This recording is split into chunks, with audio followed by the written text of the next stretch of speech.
Again, first in Austin, Texas, ground zero this weekend for voting rights advocates hoping to build public pressure ahead of this week's votes.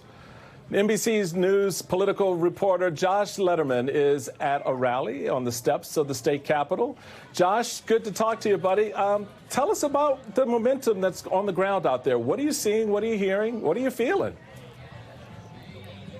Hey, Michael. Well, the crowd here in Austin on the steps of the state capitol has been slowly gathering over the last few hours. You now have several hundred people here in what feels a little bit more like a Father's Day picnic than it does a political protest. And you have folks here with a lot of signs angry both about that Senate Bill 7 that Democrats were able to prevent from becoming law through that walkout a few weeks ago here in Texas. But they're also casting forward to that vote on Tuesday for the For the People Act in the U.S. Senate, wanting to codify those voter protections into federal law. And I got to tell you, we're also seeing a lot of Beto O'Rourke signs here. This was, of course, organized by Beto's Voting Rights Protection Organization, but it has the feel almost of a precursor to a political rally in the future. And in fact, when I sat down earlier today with Beto O'Rourke, I asked him about the rumors of his potential run for governor next year, and he did not rule it out, saying that he plans to be in public service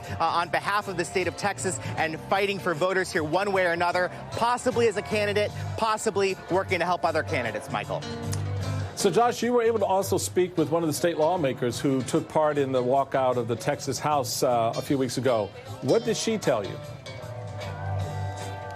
Yeah, I spoke just a few minutes ago with the state lawmaker, Gina Hinojosa, who represents the Austin area and led that walkout. And she said, look, this is not just Texas. This is part of a national Republican effort to try to make it harder for people to vote. And she says that's why it's so important to fight state by state, but also at the federal level to make sure that doesn't happen. Take a listen.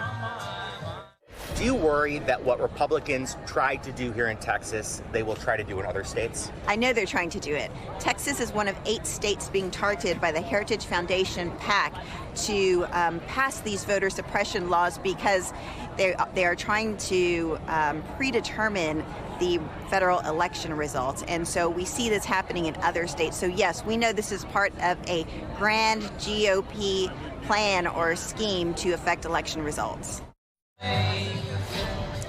And, Michael, we're going to be hearing not only from Julian Castro tonight, but also from Beto O'Rourke himself, as well as several of the lawmakers who were part of that walkout. Their message is a clear one to folks back in Washington. They want to see that For the People Act passed. They want to see it strengthened, and they want to make sure that what's happening in Texas doesn't happen in all of these other states around the country where legislatures are looking at these restrictive voting measures. Michael? Thank you very much, Josh. Appreciate it.